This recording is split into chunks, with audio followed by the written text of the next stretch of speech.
Hello to everyone. Welcome and thank you for registering to this webinar organized by the ICLEI World Secretariat for potential applicants to the Transformative Actions Program, or TAP. This will be about introducing and explaining the TAP. I am Annabelle Roblin, Junior Officer at the World Secretariat. I'm working on project development regarding the TAP, but also COP21, of course, where ICLEI and partners are organizing a TAP pavilion. I will present this webinar today together with Atte Oksanen, Junior Officer on Advocacy and COP21, also at the World Secretariat. Atte, would you like to say a few words?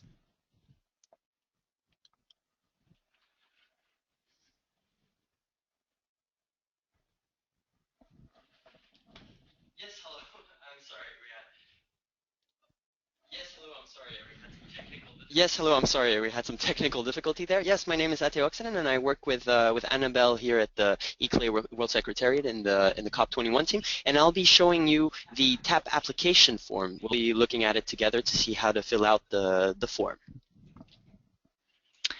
Thank you, Atte. We also have Luisa Weiss with us from the Knowledge Management team. She will support us regarding technical matters. Luisa, maybe you would like to say a few words on this matter? Yes, hello, also from my side a warm welcome. Just to let you know about some technical issues, how we're using this system. So for the duration of the presentations given, you will be muted.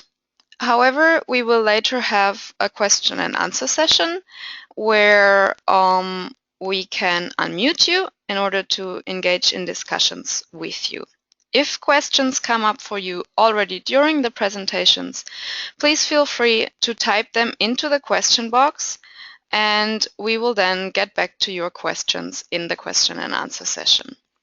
If you have any technical difficulties, also let us know through the question box. I will be happy to assist you as far as I can. And for the rest, just enjoy this webinar with us. Thank you, Lisa. So let's start then. So here is the outline of today's webinar, which will last approximately an hour with a 20 to 25-minute presentation, which will take you through the TAP, introducing and explaining the concept of the TAP and its meaning for ICLEI's work and strategy, the content of the program, that is the 4 pillars, and some general information on the TAP 2015 application and selection process, that is the selection of TAP projects in the run-up to COP21 next December. So this will include information on the timeline of the process, on the selection criteria, as Atte said, on the application form, and also the selection process.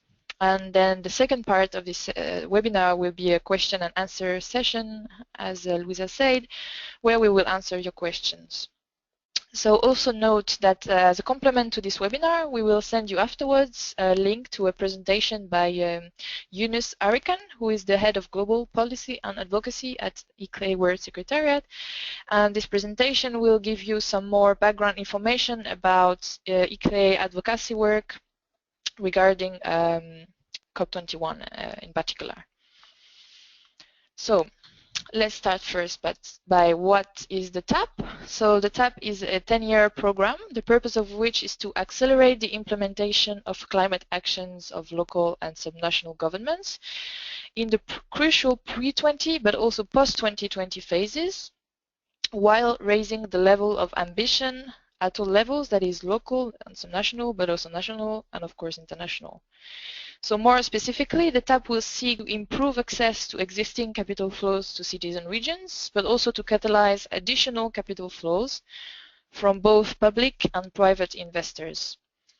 So the TAP has two separate but very interrelated missions. One is political and one is the climate mission of the TAP.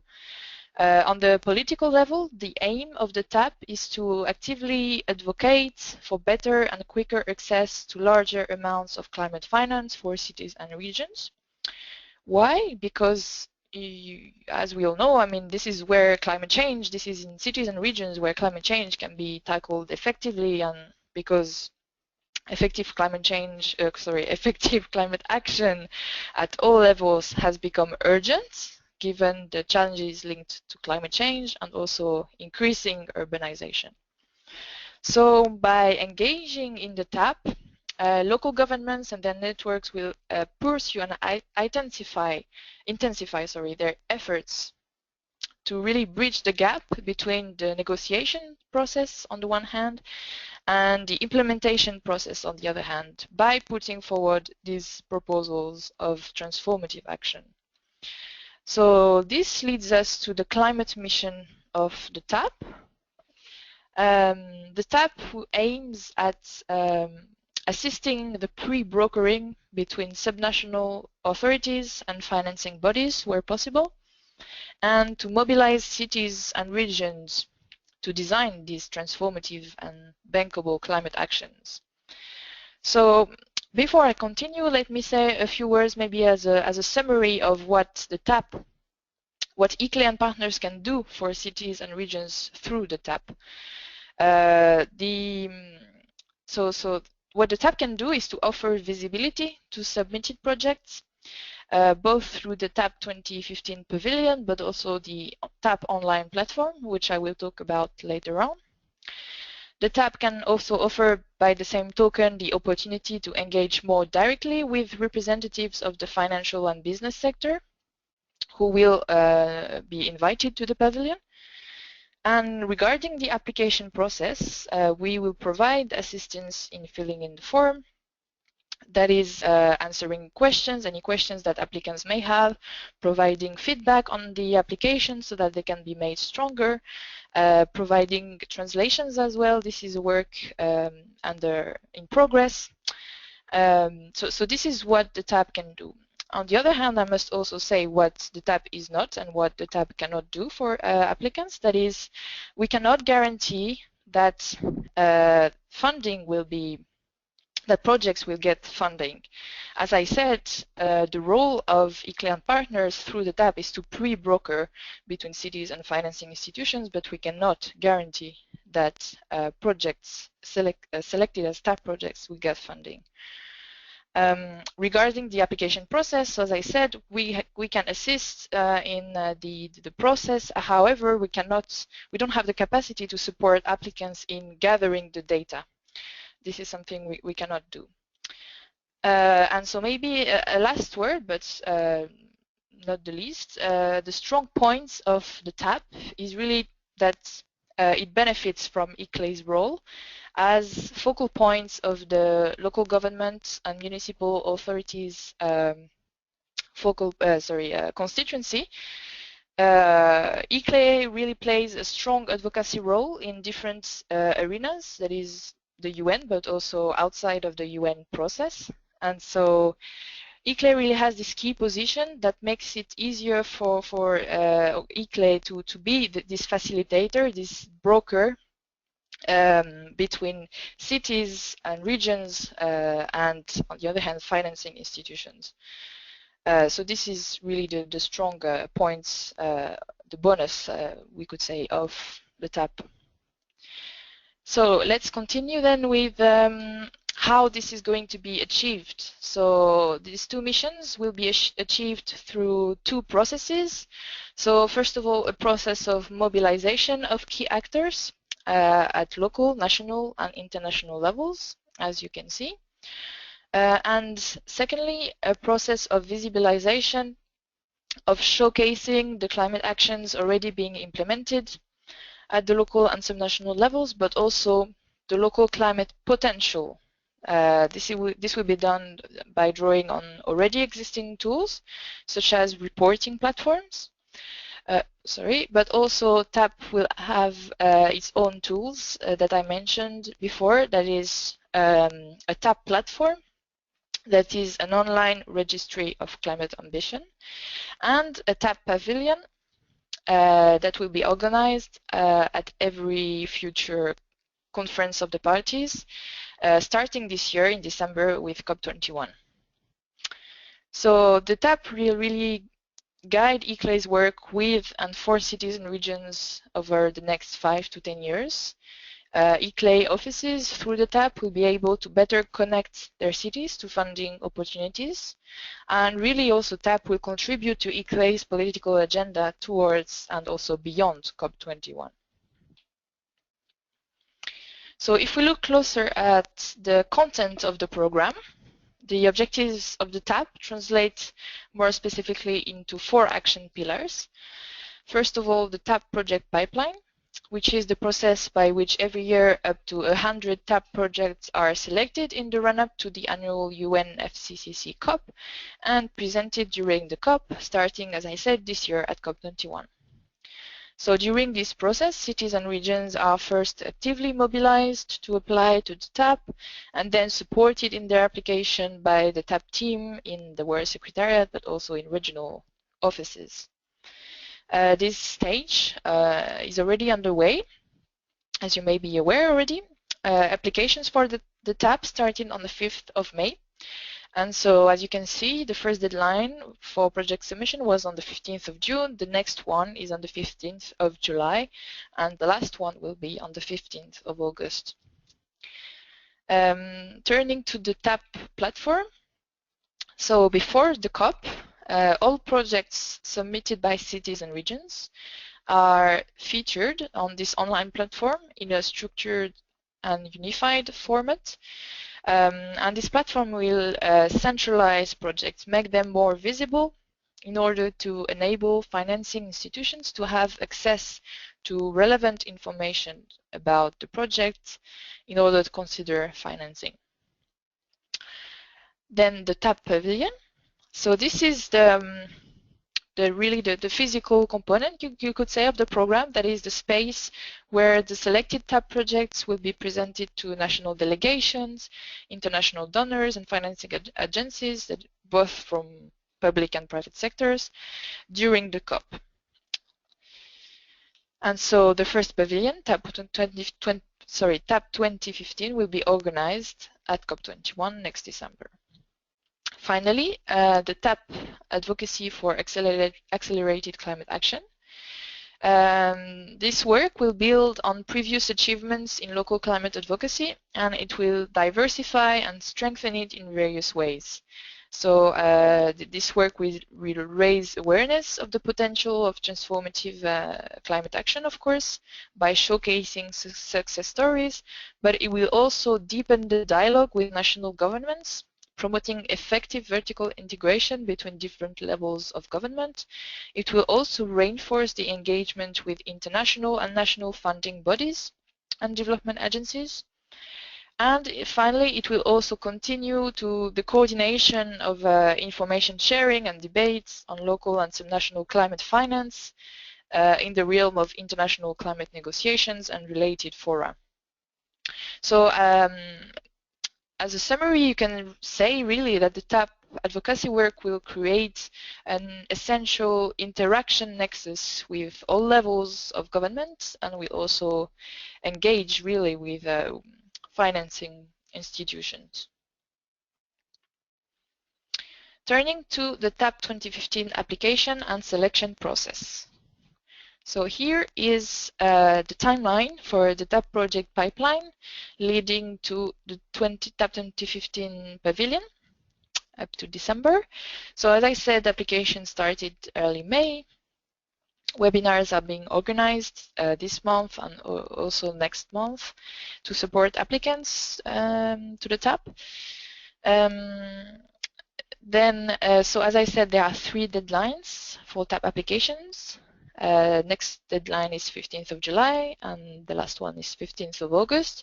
So note that these deadlines are independent from each other. That is, it's the same deadline, independent from each other. And so in terms of submitting your projects, the earlier the better if you would like to receive feedback to make your application stronger. Then in June, July, partners of the TAP will be invited to appoint a member for the TAP selection panel and committee, which I will talk about later on. The selection process per se will start from the 15th of August and in September. and applicants will be notified if they have been successful or not at the end of September, beginning of October. And then 26th of October is the date where the online platform will be activated in preparation to the COP. And finally, the 100 projects will be presented in the pavilion from the 30th of November to the 11th of December. Now, what is a TAP project? So what we mean by TAP projects, when we say TAP projects, we refer really to two different types of projects, that is fast-track transformers and post-2020 transformers. These projects, this type of projects differ in three different respects. First of all, they differ by the stage they have reached, that is, either they are already fully designed with a clear budget and action plan and also a clearly defined management structure, or the projects only have the concept. In terms of the needs identified in terms of enabling the implementation of the projects, then on the one hand, we have projects which only require additional funding through investment or grants, or we have projects that require not only finance but also additional advice or expertise in terms of capacity building, strategy development, technical and financial advice, etc. And finally, in terms of the implementation periods, so either we have projects ready to be implemented before 2020, or we have projects for implementation after 2020. So please be aware that applicants can apply for both types of projects now. That is, there is no restriction on the type of projects that we can receive for now. So now turning to the criteria for the selection of projects. So if we consider the overall selection and distribution of the projects, we are looking at 5 criteria. So first of all, the level of transformative potential, which I will define in the next slide. The regional balance, that is the fair distribution of the project between the north and the south. A balance of mitigation and adaptation projects. Sectorial balance, that is projects in transport, energy, biodiversity, housing, etc. And finally, transparency, that is how informed the applications are. Now, if we look at the criteria for individual projects, we are going to look at 3 aspects, and these 3 aspects are the definition of transformative. So that's really the key aspect. That is, the TAP project should have the potential to transform society. And so what this means is that the project should be ambitious, cross-cutting, and inclusive. So by ambitious, we mean projects that can be either first-time projects that will benefit a large proportion of the population, or existing projects that would be scaled up to benefit an even larger proportion of the population. In terms of cross-cutting, so we look at how different communities will benefit from the project, how different types of resources will benefit in terms of management, so sustainable energy, air quality, land use, procurement, etc. And how the project contributes to other subnational, national, and global sustainability goals. And finally, in terms of inclusiveness, we are looking at how and if the project encourages cross-departmental coordination for an effective implementation of the project, if the citizens and local stakeholders are actively engaged, how the project fosters collaboration with other levels of government, and finally, if the private sector and how it's engaged in the project. Now, turning to the TAP application form, so Atte will now tell you more about the application process and how to access the form and submit it from the TAP website. Atte? Yes, so hi again. Yes, so hi again to everyone. So I'll take you through the application form very quickly. So local and subnational governments wishing to submit their projects to the TAP can do so either through the TAP offline application form or through the online application process.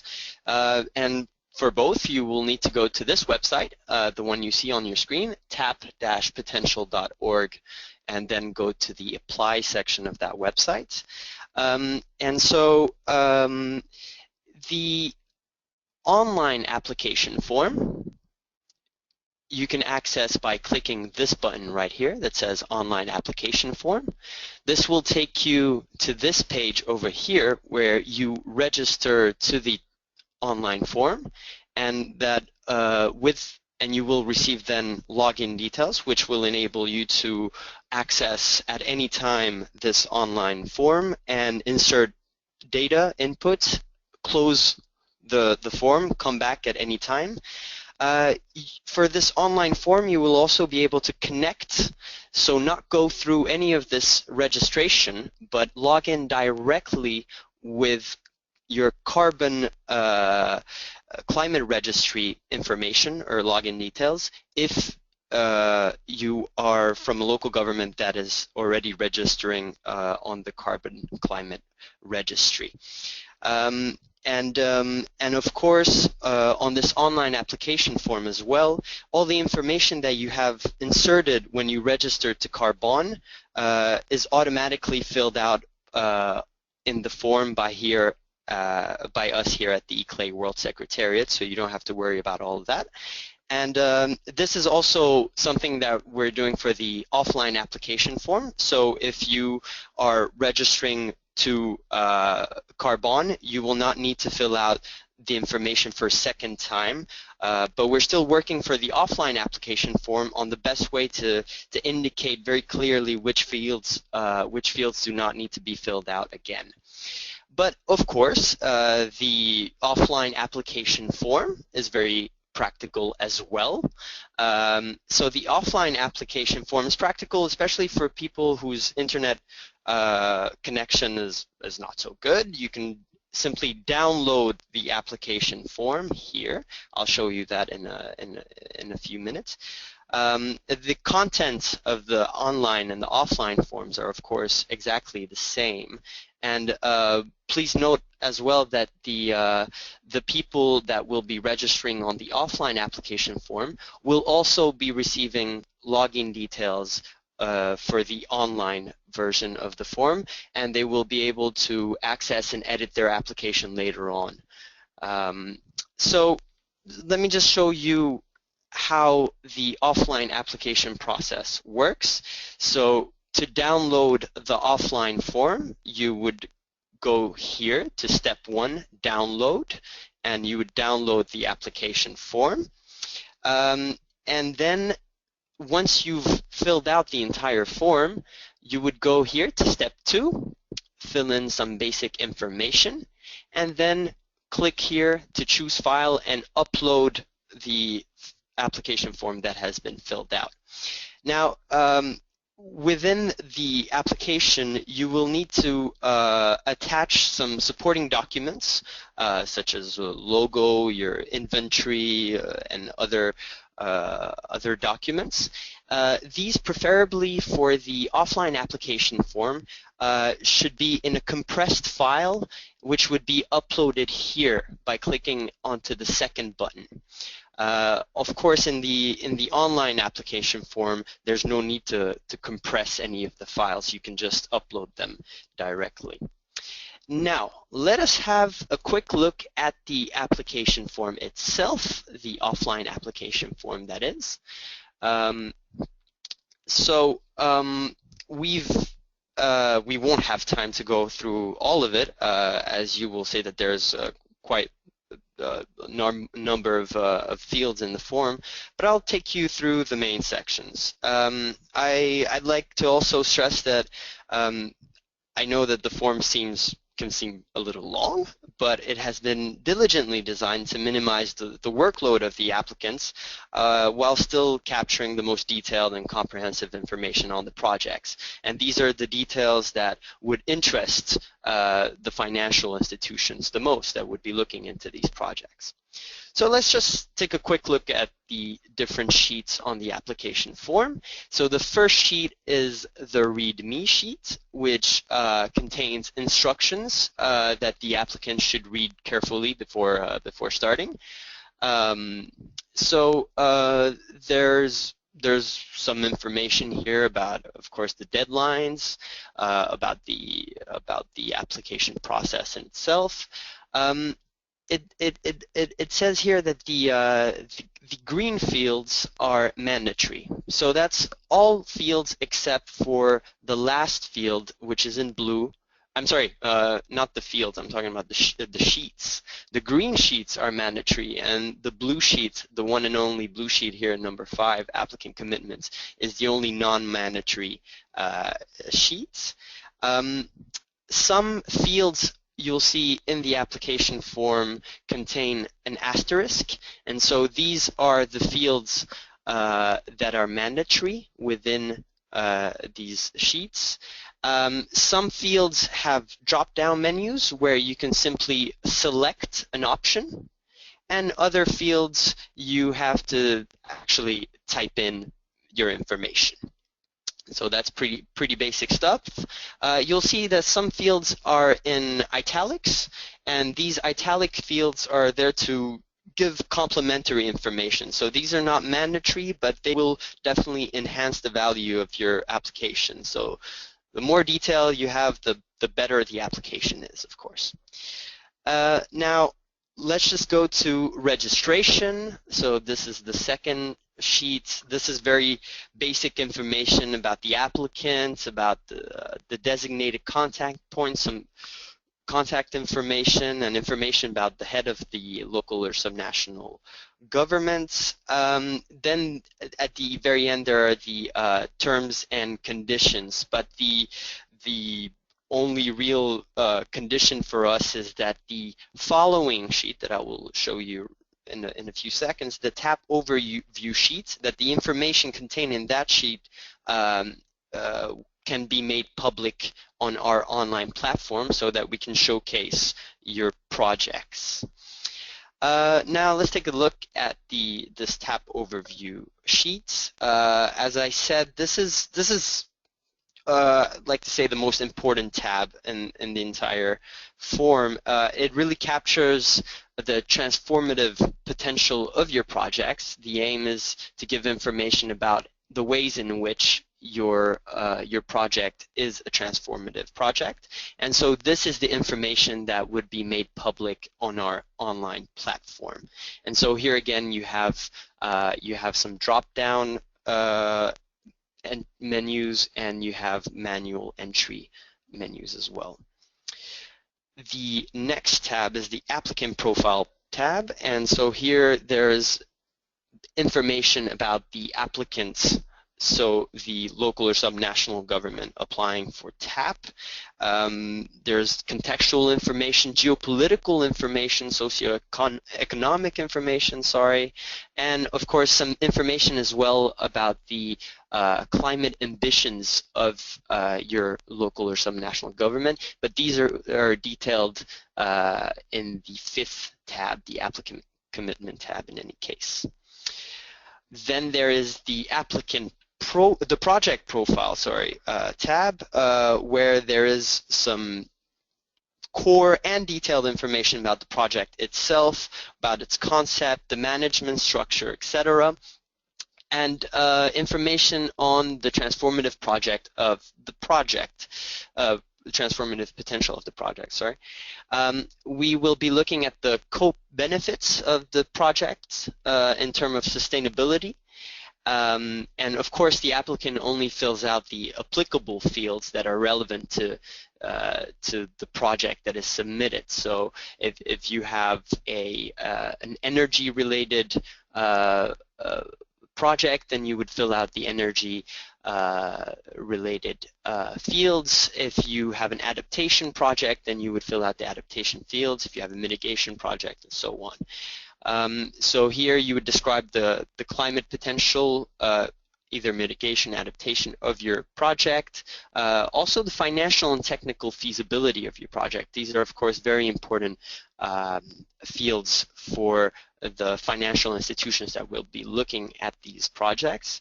And you will also need to upload documents, as I showed you before, to support your application.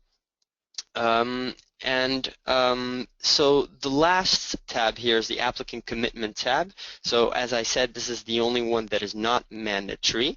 If the local government council has decided on specific climate targets on either mitigation, adaptation, the applicant can report them in the sheet in order to show how the project submitted can help reach these targets, or to show how the commitment itself can be transformative. So as indicated earlier, once completed, the offline application form would be submitted right here. After submission, the TAP team will upload the content, which is in the offline form, onto the online form and provide you with login credentials so that you can also view your application online. Just as a brief reminder, the first application deadline has already passed. It was on June 15th. The next one is on July 15th. And then the very last deadline is on August 15th. So now I'll give it back to Annabelle.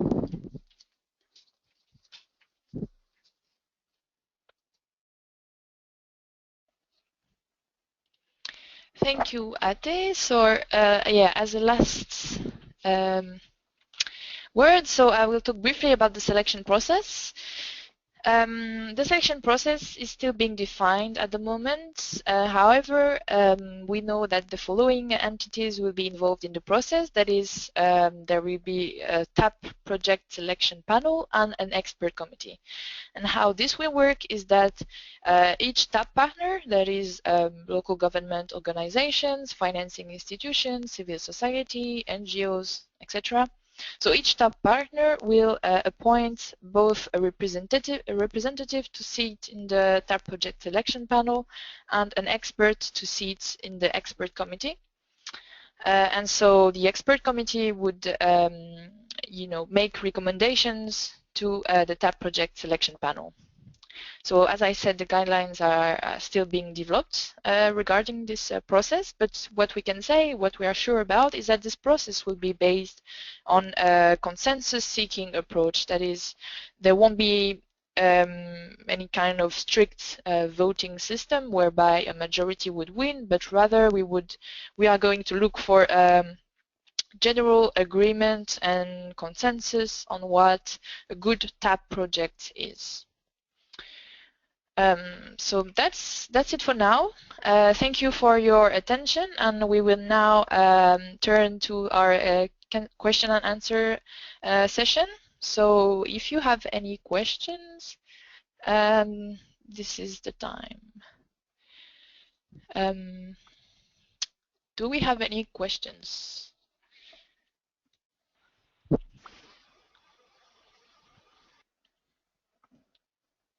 We have a raised hand from Madeleine Mendizabal. I will unmute you, Madeleine. So go ahead and pose us your question. Yeah, it's just we are supporting the Basque government, and we were aware because the idea is to present a project for post-2020 transformers, but it has some pilot case or case studies, and in these case studies we have actions that are to be implemented before the 2020. So we were aware if the proposal must be post 2020, but how to explain that it will have some actions to be implemented before 2020.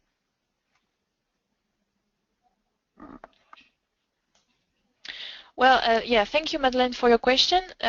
So I would say if the core really of the project is indeed to be implemented post 2020, then indeed you would have to submit a post 2020 project.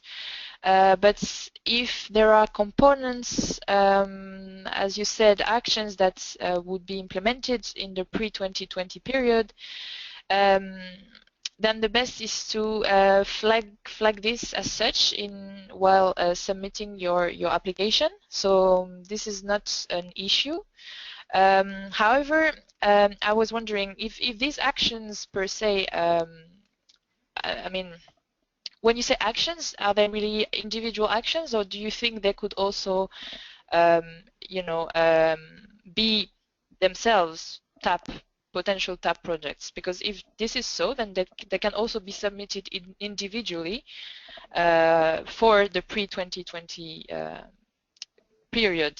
That's what I'm thinking. But maybe you are talking about very specific individual actions that could not really apply. I mean, qualify for TAP projects. So does that answer your question, Yes. Madeleine? Yeah, thank you very much. Yeah, for us, these case studies are somehow examples of the project. So we prefer to present together in one right. TAP action or project. I see. Yeah, so in that case, just make it clear in your application, in the project profile, or when you describe your project, that indeed there will be some components that will be implemented in the pre-2020 period. But that's not an issue. Okay, thank you very much. Thank you.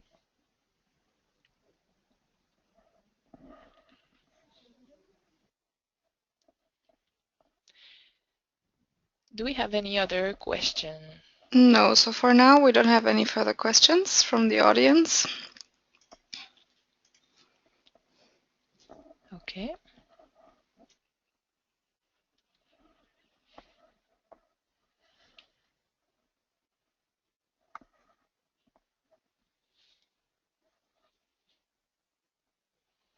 No more questions?